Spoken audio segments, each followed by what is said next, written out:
Good day everyone! We're going to make chocolate water ganache.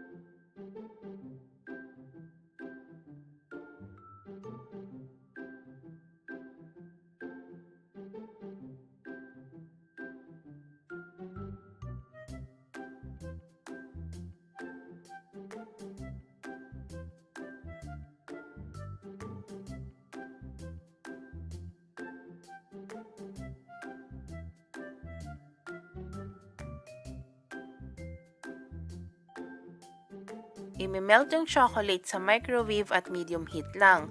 Kailangan siyang haluin every 15 to 20 seconds. So, ima-microwave, hahaluin, ima-microwave, hahaluin. I-repeat lang yung process hanggang sa maging almost fully melted na yung chocolate. Then, add water. 6:1 yung ratio na gamit natin. 6 part chocolate is to 1 part ng water. It means po na yung chocolate ay 6 na beses ng dami ng amount ng water. Gumamit po tayo ng 1,000 grams ng chocolate. Para makuha yung weight ng water, i-divide natin yung 1,000 by 6. So, 1,000 divided by 6 is 167. Kunyari po, 500 grams lang yung chocolate na gagamitin nyo. So, 500 divided by 6 is 83. So, 500 grams chocolate is to 83 grams ng water po.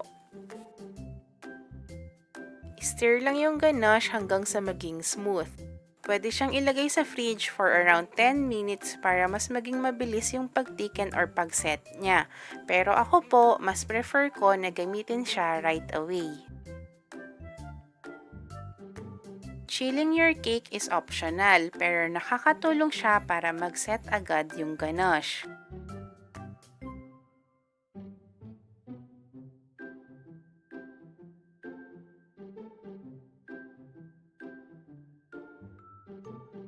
By the way po, kung wala kayong microwave, pwede rin kayong mag-melt ng chocolate sa double boiler. Ipatong nyo yung bowl with chocolate sa ibabaw ng double boiler na may hot water. Pero make sure na yung ilalim ng bowl is hindi niya maaabot yung hot water. Tapos, patayin nyo na po yung fire kapag naipatong nyo na yung bowl with chocolate para maiwasan din na masobrahan siya ng init since sensitive po sa init ang chocolate. Tapos haluin lang siya ng tuloy-tuloy hanggang sa maging fully melted na yung chocolates.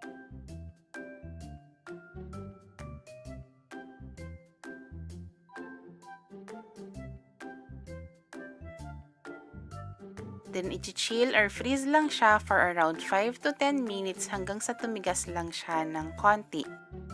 Then, repeat lang yung process hanggang sa maging satisfied na kayo sa shape ng cake nyo. Ako po, mas prefer ko yung thicker ganache for my cakes. So, it's up to you na kung gagamit kayo ng more or less ganache. Again po, kung gusto nyo ng thicker na ganache bago ilagay sa cake, iwanan siya sa room temperature hanggang sa mag-thicken siya, or ilagay siya sa fridge for around 5 to 10 minutes. Pero ako po, I prefer mine na gamitin siya right away.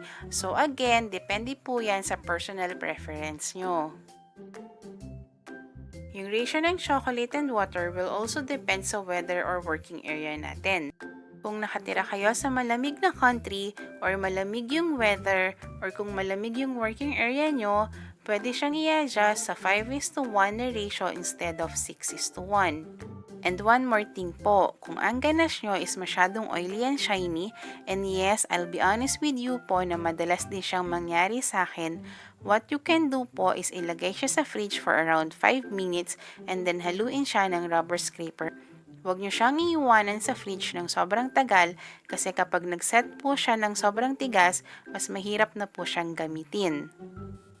Now, kung hindi pa rin siya nag-work, pwede kayong mag-add ng warm water, teaspoon at a time lang. Tapos haluin siya hanggang sa maging smooth and then ibalik siya sa fridge and then haluin siya ulit after 5 to 10 minutes. Wait, I seldom do that po, pero tested ko na yon kasi I can work naman kahit oily yung ganache. Yes, kinda challenging pero possible. I'm just giving you an options kung paano po siya aayusin. Sounds complicated lang pero hindi naman po.